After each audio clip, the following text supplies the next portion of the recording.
জয় মা, জয় মা, জয় জয় আদ্যা শক্তি মহামায়া আদি পরাশক্তি জয়। নমস্কার, আমি শ্রী শ্রী তান্ত্রিক ভার্গব আনন্দ তীর্থনাথ মহারাজ। আশা করি মা আদ্যা শক্তি মহামায়ের কৃপায় সকলে ভালো আছেন। আপনাদের সান্নিধ্যে খুব প্রভাবশালী একটি বিদ্যা নিয়ে হাজির হয়েছে। যারা শত্রু দ্বারা জর্জরিত হয়ে আছে তাদের জন্য এই বিদ্যাটি খুবই প্রভাবশালী এবং খুবই কার্যকরী। দেখা যাচ্ছে আপনি আপনার শত্রুকে ঘর ছাড়া করাতে যাচ্ছেন। এই ক্রিয়াটি যদি করতে পারেন তো সেই শত্রু তার ভিটে মাটি ছেড়ে 24 থেকে 72 ঘন্টার ভিতরে সে পালিয়ে যাবে। সে ভিটেই থাকতে পারবে না।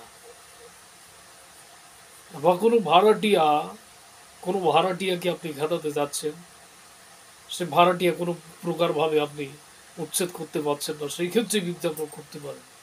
সে ভাড়াটিয়া 24 ঘন্টার ভিতরে আপনার বাড়ি ছেড়ে পালিয়ে যাবে। সেই বিদ্যা প্রসঙ্গে আলোচনা করতে চলেছি, সকলে ফলো করুন এবং ভিডিওটি প্রথম থেকে শেষ পর্যন্ত দেখুন, তাহলে সম্পূর্ণ ভেদ বুঝতে পারবেন। এটি একটি যন্ত্র, বিসমিল্লাহ শরীফের একটি যন্ত্র। এর নিয়ম কি, বিধি বা কি, এই নকশা আপনাদের সান্নিধ্যে আমি আমার চ্যানেলে বা আমার স্ক্রিনে একটি যন্ত্র দিয়েছি। এই যন্ত্রটি ফলো করুন সকলে, এবং যাদের প্রয়োজন, যারা ক্রিয়াটি করতে চান, তারা যন্ত্রটি স্ক্রিনশট দিয়ে রাখুন। বলছে এই নকশাটি বিষকালি দ্বারা লিখিয়া শত্রুর ঘরে দাফন করবে, শত্রু ঘরে ছাড়া হইয়া যাবে। শনি বা মঙ্গলবার রাত 12টার পর এই কাজটি করতে হবে। সামনে ধূপকাঠি মোমবাতি জ্বেলে দেবেন। একটি ভোজ্যপত্রে বিষকালি দ্বারা এই যন্ত্রটি লিখবেন। যন্ত্রটি লিখলেন, লেখার পর এর আগে আমি আমার চ্যানেলে একটি বিদ্যা দিয়েছি, কিভাবে যন্ত্র জাগাতে হয়, কিভাবে নকশা জাগাতে হয়, কিভাবে তাজবির জাগাতে হয়।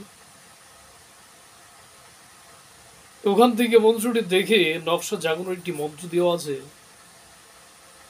এই মন্ত্রটি 21 বার পাঠ করে বা নকশাটি জাগিয়ে নেবেন। জাগিয়ে নেওয়ার পর শত্রুর সীমানায় দাফন করতে হবে। তার চলাচলের রাস্তায় পুঁততে পারেন, বা শত্রুর যেগুলো ঘরের পেছনে পুঁততে পারেন, আনাচে কানাচে যেগুলো স্থানে পুঁততে পারেন। শত্রুর সীমানায় পুঁতলেই কাজ হবে। শত্রুর সীমানায় যদি কোনো প্রকারভাবে পুঁততে পারেন তো 12 থেকে 24 ঘন্টা বা 3 থেকে 7 দিনের ভিতর সেই শত্রু উচ্ছেদ হয়ে যাবে। যদি আপনার আপনার বাড়িতে থাকে, সেক্ষেত্রে আপনার বাড়ি ছাড়া হবে। যদি আপনার নিজস্ব কোনো শত্রু হয়, সেই শত্রু বাড়িতে কাজ করেছেন, সেই শত্রুর সপরিবার সহ এই বাড়িতে কোনো প্রকারভাবে থাকতে পারবে না, জ্বালাপড়া ধরে যাবে। বাড়িতে যখনই থাকবে তাদের ভিতরে একটা চটপটানো ভাব শুরু হবে, জ্বালাপড়া সৃষ্টি হবে।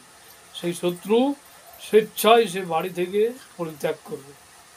খুব প্রভাবশালী বিদ্যা, খুবই কার্যকরী বিদ্যা। যদি সঠিকভাবে যে নিয়ম বললাম, যে বিধি বললাম, যদি কাজটি করতে পারেন, অবশ্যই যথাযথ ফল প্রাপ্ত হবেন। আশা করি আমার কথা সকলে বুঝতে পেরেছেন। সকলে ভালো থাকবেন, সুন্দর সুস্থভাবে জীবনযাপন করবেন।